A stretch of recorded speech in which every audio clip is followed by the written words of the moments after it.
अब भीष्म की प्रतिज्ञा का दूसरा पार्ट में है, दास राज की पुरी में एक बार फिर से हलचल शुरू होती है। आज पुरी में हस्तिनापुर के राजकुमार देवव्रत पधारे हैं, उनके साथ कुछ सामंत है और नौकर चाकर भी हैं।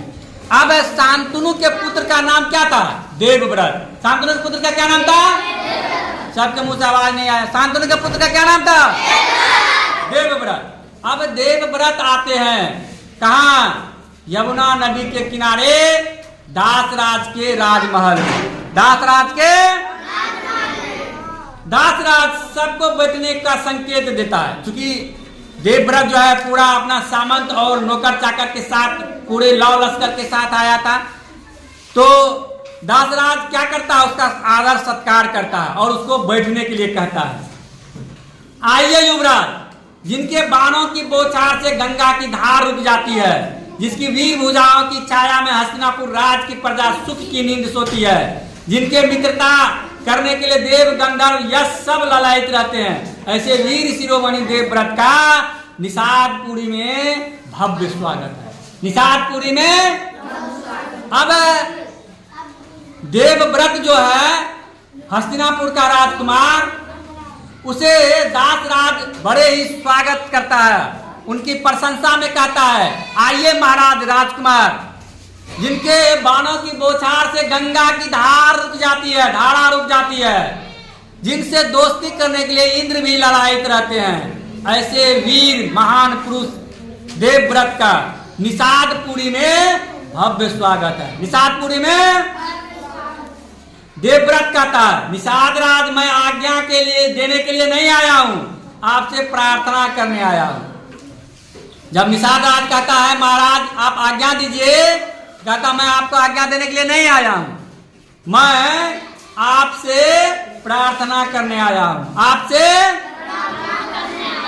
मैं मां सत्यवती को हस्तिनापुर ले जाने आया हूं।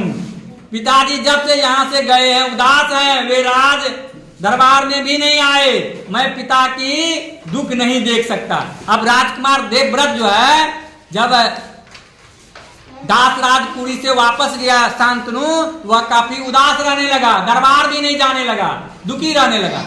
उनके दुख को देख करके उनका पुत्र जो है हस्तिनापुर से पधार गए दासराजपुर, और राजा से कहते हैं, मैं अपने माँ सत्यवती को ले जाने आया हूँ। सत्यवती को ले जाने आया हूँ, क्योंकि यहाँ से जब से पिताजी गए हैं उदास रहते हैं, राज दरबार में नहीं आते हैं। दासराज, तो महाराज ने आपसे कुछ बताया भी होगा, मैंने तो उनसे सारी बात साफ साफ कर दी। अब दासराज जो है वह कहता है राजकुमार को कि महाराज आपको आपके पिताजी सारी बात बताए होंगे, क्योंकि मैंने उसको सारी बात साफ साफ बता दिया होगा। सारी बात देवव्रत, नहीं उन्होंने मुझसे कुछ नहीं कहा। देवव्रत कहता, नहीं मेरे पिताजी मुझे कुछ नहीं कहा। तब दासराज कहा, ठीक है, वह आपका दिल दुखाना नहीं चाहते होंगे, मेरी शर्त भी तो असंभव है, मैं जानता हूं उसे मानना आपके साथ अन्याय होगा। दशराज कहता है, निषाद राज कहता है कि मैं जानता हूं आपके साथ अन्याय हो जाएगा अगर हस्तिनापुर के राजा शांतनु इस शर्त को मान लेगा तो। देवव्रत बोलता है, क्या बात है, मैं भी तो जरा सुनूं, निसंकोच आप मुझे बताइए कौन ऐसी बात है, कौन ऐसी बात है।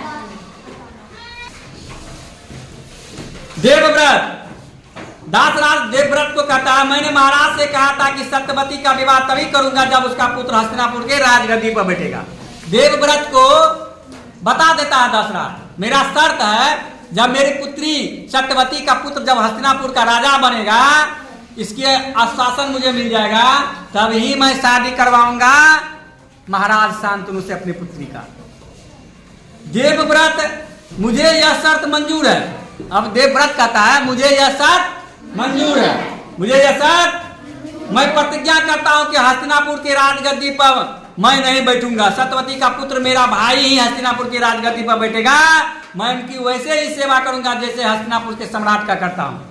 अब देवव्रत जो है वह कहता है निषाद राज से, महाराज मैं प्रतिज्ञा करता हूं कि मैं राजा नहीं बनूंगा, आपकी पुत्री का पुत्र ही हस्तिनापुर के राजा होंगे। मैं जैसे सेवा महाराज शांतनु का करता हूं वैसे ही माता सत्यवती के संतानों का करूंगा, अर्थात हस्तिनापुर के राजा का करूंगा। दासराज, धन्य है राजकुमार, आप निश्चय ही अपनी प्रतिज्ञा का पालन करेंगे, मुझे इसमें कोई संदेह नहीं है।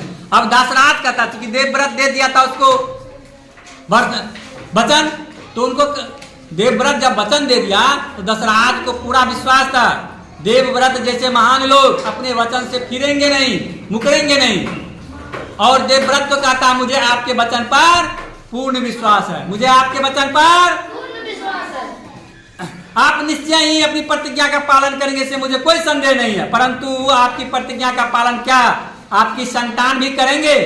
ऐसा ना हो कि यह विवाद झगड़े का जड़ बन जाए और यह बहुत बुरा होगा, क्योंकि तब दो जातियों का झगड़ा हो जाएगा। कहता है कि ये बात तो ठीक है महाराज देवव्रत, आप राजा नहीं बनेंगे, क्या आपके संतान भी राजा नहीं बनेंगे?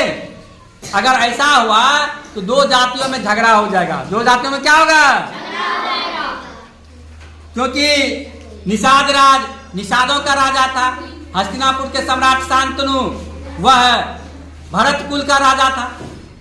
देवव्रत कहता मैं आपकी बात मानता हूं, यह बात सही है, पर मैं दो जातियों और दो कुलों का मेल मिलाप कराने के लिए आया हूं, झगड़ा नहीं। मेल मिलाप कराने आया हूं, झगड़ा नहीं। आज मुझे एक साथ दो पुण्य कार्य करने का अवसर मिला है, पिताजी को सुखी बनाने का और दो कुलों को जोड़ने का। मैं बड़ा से बड़ा त्याग करने के लिए भी तैयार हूं। निषाद राज, मैं प्रतिज्ञा करता हूं कि मैं विवाह नहीं करूंगा। अब देवव्रत प्रतिज्ञा कर लेता है, कहता है निषाद राज मैं प्रतिज्ञा करता हूं मैं शादी नहीं करूंगा, मैं शादी। दाहिना हाथ ऊपर उठा करके आकाश के सूर्य चंद्र अंतरिक्ष के देवता सब चीजों को धारण करने वाला पृथ्वी संसार की प्रत्येक वस्तु में रहने वाली अग्नि दसों दिशाओं के दिक्पालों, आप सब कान खोल करके सुन ले। मैं आपको साक्षी मान करके देवव्रत आजीवन ब्रह्मचर्य रहने का ऐलान करता है। देवव्रत की प्रतिज्ञा सुनकर निषाद राज अवाक रह गए। आकाश से फूलों की वर्षा होने लगी और ध्वनि आती है भीष्म भीष्म, देवव्रत ऐसी प्रतिज्ञा करने वाला न तो अब तक पैदा हुआ है न होगा। आज से तुम्हारा नाम भीष्म पड़ा, आज से तुम्हारा नाम भीष्म पड़ा। दशरथ प्रसन्न हो गए, मुझे अब कुछ नहीं कहना है युवराज, मुझे महाराज शांतनु की आज्ञा शिरोधार्य है। अब जो है निषाद राज कहता है मुझे अब कुछ नहीं कहना है, अब मुझे महाराज शांतनु जो कि हस्तिनापुर के सम्राट थे उनकी बात को मानने में कोई संकोच नहीं है, आपकी बात को मानने में कोई संकोच नहीं है, ये निषाद राज कहता है। ठीक है तो बुलाइए माता जी को बाहर, रथ तैयार है, मैं उन्हें साथ ले जाऊंगा। सखियों से घिरी सत्यवती घर से निकलती है और भीष्म सत्यवती का पैर छूते हैं और उसको लेकर के हस्तिनापुर चले जाते और उसको लेकर के इस तरह से यह कहानी खत्म होता है। इस तरह से यह कहानी तो आपको कैसा लगा ये कहानी? ये कहानी आदर्श प्रस्तुत करता है अपने पिता के इच्छा को पूरा करने का, प्रतिज्ञा को पूरा करने का और दो कुलों और दो जातियों के बीच मेल मिलाप करने का। ये समाज में अच्छे गुणों को लोगों में फैलाने के लिए प्रेरित करने वाला कहानी है। चलिए आज के लिए इतना ही, धन्यवाद।